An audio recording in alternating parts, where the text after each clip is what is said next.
The snow fell quietly on Fifth Avenue as Jonathan Blake stepped out of his evening business meeting. At 37, he'd grown accustomed to these late nights, the endless negotiations that built his commercial development empire. His dark hair was touched with early flecks of silver, his tailored black coat a shield against both the cold and the world. Success had come early for Jonathan, but it had cost him something he was only beginning to understand he'd lost. He was reaching for his phone to call his driver when he heard a small voice, barely audible above the whisper of falling snow. "Excuse me, sir?" Jonathan looked down to find a little girl standing on the sidewalk, no more than 4 years old. She had reddish-blonde curls escaping from beneath a worn knit cap, her cheeks pink from the cold. She wore a puffy beige coat that had seen better days, a red dress visible beneath it, and small boots that were slightly too large. A green backpack hung from her tiny shoulders, and her blue eyes were wide with an emotion Jonathan recognized immediately as fear. "Are you lost, sweetheart?" he asked, crouching down to her level. The sidewalk was cold beneath his knees, dampness seeping through his expensive trousers, but he didn't notice. The little girl nodded slowly, her lower lip trembling. "I can't wake up my mom." The words hit Jonathan like a physical blow. "What do you mean you can't wake her up?" "Where is she?" "At home. I tried and tried, but she won't open her eyes. She's on the floor by the couch." Tears began sliding down the child's round cheeks. "I got scared. I remembered she said if there's ever an emergency, go find help. So I put on my coat and came outside, but everyone just walks past me." Jonathan's mind raced, years of executive decision-making kicking into focus. "What's your name, honey?" Sophia Martinez?" "Okay, Sophia. I'm Jonathan. Can you show me where you live? Can you take me to your mom?" The little girl nodded, reaching up to take his hand with a trust that made Jonathan's chest tighten. Her small fingers were cold, even through her mittens. She led him down the street around a corner, and into a neighborhood that grew progressively shabbier. The elegant storefronts gave way to older buildings, some with broken windows, others with sagging steps. They stopped in front of a narrow brownstone that had been divided into apartments. Sophia pulled a key on a string from inside her coat, her fingers fumbling with the lock. Jonathan helped her, his hands steady despite the fear coursing through him. They climbed 2 flights of stairs, the wallpaper peeling, the carpet threadbare. Sophia's apartment was tiny, maybe 500 square feet total. But it was clean, Jonathan noticed, decorated with obvious care. Children's drawings covered one wall, held up with colorful tape. A small Christmas tree sat in the corner, handmade ornaments hanging from its branches. And there, just as Sophia had said, a woman lay motionless on the floor beside the couch. Jonathan rushed to her side, his fingers finding her neck, searching for a pulse. It was there, faint but steady. The woman was young, maybe 30, with light brown hair pulled back in a braid. Even unconscious, Jonathan could see the delicate features, the exhaustion etched into her face. Her skin was pale, too pale, and when he touched her forehead, it burned with fever. "Sophia, I need to call for help, okay?"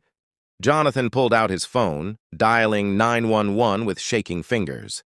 As he relayed the address to the dispatcher, he noticed the details of the room. A stack of medical bills on the small table, all marked "past due" in red. An empty prescription bottle on the counter. A calendar on the wall with shift schedules written in careful handwriting, double shifts marked in red. The paramedics arrived within minutes. Jonathan stood back, holding Sophia, who had buried her face in his coat. The little girl was trembling now, silent tears soaking through the expensive fabric. He rubbed her back gently, whispering reassurances he wasn't sure he believed. "Is she diabetic?" one of the paramedics asked, checking the woman's vital signs. "I don't know," Jonathan admitted. "I just found her." "Found her? Are you family?" "No, her daughter came to get me." It sounded absurd, explaining how a 4-year-old had walked through a snowstorm to find a stranger. But the paramedic just nodded, focused on his patient. They loaded the woman, Sophia's mother, onto a stretcher. "We're taking her to St. Mary's," the lead paramedic told Jonathan.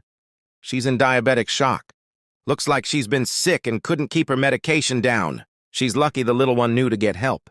At the hospital, Jonathan found himself in an uncomfortable plastic chair in the emergency room waiting area, still holding Sophia. The little girl had finally stopped crying, but she refused to let go of his hand. A nurse had brought her a juice box and some crackers, which she nibbled on mechanically. "Do you have any other family?" Jonathan asked gently. "Grandparents? An aunt or uncle?" Sophia shook her head.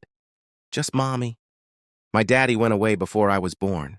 Mommy says he wasn't ready to be a daddy." Jonathan felt something crack open inside his chest. This child, this brave little girl who'd walked into the snow to save her mother, was completely alone in the world except for the woman fighting for her life.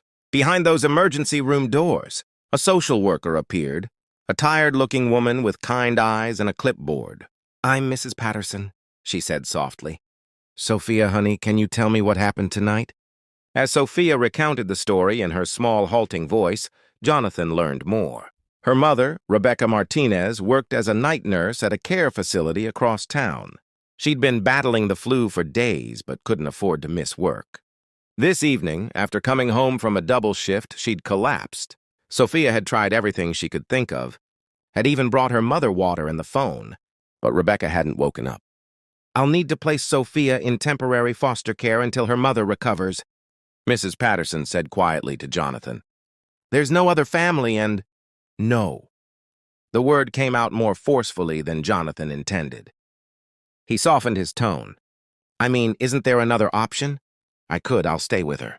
Or she could come with me. You can't just send her off with strangers right now." Mrs. Patterson's eyebrows rose. "Mr. Blake, I appreciate your concern, but we have procedures." "You're not family. You're not even an acquaintance. The state has protocols for situations like this. Then I'll hire lawyers who can challenge those protocols." Jonathan was surprised by the intensity of his own reaction.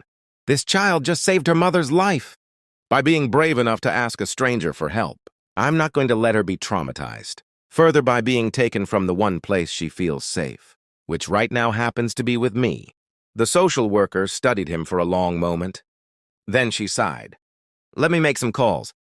2 hours later, through a combination of Jonathan's reputation, his lawyers working overtime, and the unusual circumstances, a temporary arrangement was made. Jonathan would be Sophia's guardian until Rebecca recovered, with daily check-ins from social services. It was highly irregular, the social worker emphasized. But given that it was now nearly midnight and Sophia had been through enough trauma for one night, they'd make an exception. "Can we see my mommy first?" Sophia asked, her small voice breaking the tension. They were allowed into Rebecca's room for a few minutes. She was awake now, though barely, hooked up to IVs and monitors. When she saw Sophia, tears streamed down her face. "Baby, I'm so sorry," she whispered. "You were so brave. So brave." "This is Mr. Jonathan," Sophia announced. "I found him on the street and he helped us. He's going to take care of me until you get better." Rebecca's eyes met Jonathan's over her daughter's head. In them, he saw gratitude, yes, but also fear and shame and a fierce, protective love that reminded him of his own mother, gone now for 10 years. "I'll keep her safe," Jonathan promised quietly. "I'll bring her to visit every day. You focus on getting well." Rebecca reached out a shaking hand and Jonathan took it. Her grip was weak, but her gaze was strong. "Thank you," she whispered. "I don't understand why you're doing this, but thank you." Jonathan didn't fully understand it himself. All he knew was that when Sophia had taken his hand on that snowy sidewalk, something had shifted inside him. Some long dormant part of his heart had woken up. The part he'd shut down after his own family had fallen apart, after he'd thrown himself into work to avoid feeling anything at all. That night, Jonathan's penthouse apartment, which had always seemed sophisticatedly minimalist, felt cavernous and cold with a 4-year-old inside it. Sophia stood in the center of the living room, her small backpack still on her shoulders, looking lost. "Are you hungry?" Jonathan asked, realizing he had no idea what 4-year-olds ate. His refrigerator contained leftover Thai food, some craft beer, and a questionable container of yogurt. Sophia shook her head. "I'm sleepy, but I don't have my bed. We'll figure something out, come on." He led her to his guest room, which was decorated in stark whites and grays, clearly meant for adult visitors who never came. Sophia looked at the massive bed, then back at Jonathan. "It's too big," she said simply. "I'll get lost." Jonathan thought for a moment, then gathered pillows and blankets from a closet. On the floor beside the bed, he built a kind of nest, a smaller, cozier space. Sophia crawled into it gratefully. "Mr. Jonathan?" she said as he was turning to leave. "You can just call me Jonathan. Jonathan, will you stay until I fall asleep? I get scared in new places." He settled onto the floor beside her makeshift bed, his back against the wall. Sophia reached out and took his hand again, and they sat there in the dim light from the hallway. "My mommy sings to me," Sophia said quietly. "But I know you probably don't know the songs." Jonathan's throat tightened. His own mother had sung to him years ago before the cancer took her. He'd forgotten that, or tried to. "I might know a few," he said softly, and began to hum an old lullaby, words he didn't know he still remembered coming back to him. Sophia was asleep within minutes, her breathing soft and even. But Jonathan stayed there, holding her small hand, watching this brave little girl who'd walked through a snowstorm to save her mother. He thought about his own life, about the corners of glass and steel he'd built around himself, about the years he'd spent accumulating success while losing touch with everything that made life meaningful. The next morning, Jonathan called his assistant and cleared his schedule. Then he took Sophia shopping, a surreal experience that involved learning what size clothing 4-year-olds wore, what foods they liked, what kind of toothbrush made brushing teeth less of a battle. Sophia helped, patiently explaining things to him as if he were the child. They visited Rebecca every day. Slowly, color returned to her face, strength to her voice. The doctors said she'd been pushing herself too hard for too long, that her body had simply given out. She needed rest, proper nutrition, and to actually take her medication regularly instead of rationing it to save money. During those visits, Jonathan learned Rebecca's story. She'd been a nursing student when she got pregnant. The father, a fellow student, had vanished immediately. Rebecca had dropped out to work, planning to return to school once Sophia was older. But that day never seemed to come. Every dollar went to rent, food, childcare. She worked doubles and triples, slept 4 hours a night, and still could barely make ends meet. "I try so hard," she told Jonathan one afternoon, tears in her eyes. "I want to give her everything. Dance classes and nice clothes and the books she loves, but there's never enough." Jonathan found himself telling her about his own mother, about growing up in a small apartment not unlike hers, about watching his mother work herself to exhaustion to give him opportunities. "She'd be proud of you," he said quietly. "You're doing what she did. You're putting your child first, always. That's everything." On the 5th day, as Rebecca was being discharged, Jonathan made a decision. He'd spent those 5 days living with Sophia, taking her to preschool, reading her bedtime stories, learning to make the dinosaur-shaped chicken nuggets she loved. He'd rearranged his life around nap times and snacks and the surprisingly complex social dynamics of 4-year-old friendships. And he'd felt more alive than he had in years. "I have a proposition," he told Rebecca as she packed up her hospital room, "and I need you to hear me out before you say no." Rebecca looked wary but nodded.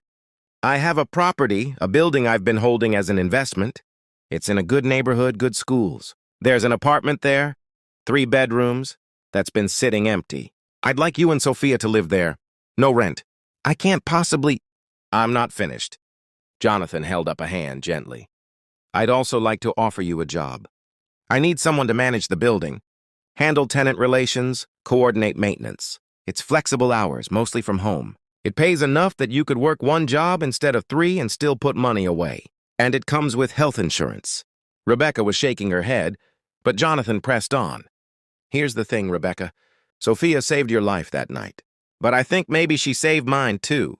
I've spent 10 years building a company and forgetting how to be a person. These last 5 days, watching her draw pictures, listening to her talk about her day at school, helping her brush her teeth. It's reminded me what actually matters. I'm not offering charity. I'm offering a chance for all of us to have something better." "Why?" Rebecca whispered. "Why would you do all this?" Jonathan thought about that small hand taking his on a snowy sidewalk, about the trust in those blue eyes, about a little girl brave enough to walk into the dark to save her mother. He thought about his own mother, about chances given and received, about the way life sometimes offers unexpected redemption. "Because I can," he said simply. "Because you're raising an incredible human being who deserves stability and safety. Because I have more than I need, and you need more than you have. And that seems like something we should fix. And because—" he paused. surprised by the emotion in his own voice. "Because I'd like to be part of your lives if you'll let me. Not as charity. As friends. As family, maybe, the kind you choose." Rebecca was crying now, and Jonathan handed her a tissue, giving her time. Finally, she spoke. "Okay," she said softly. "Okay, but on one condition. You let me pay rent even if it's minimal. And you let me earn this job, not just hand it to me. I need to know I'm contributing, that I'm not just someone's project." "Deal," Jonathan agreed.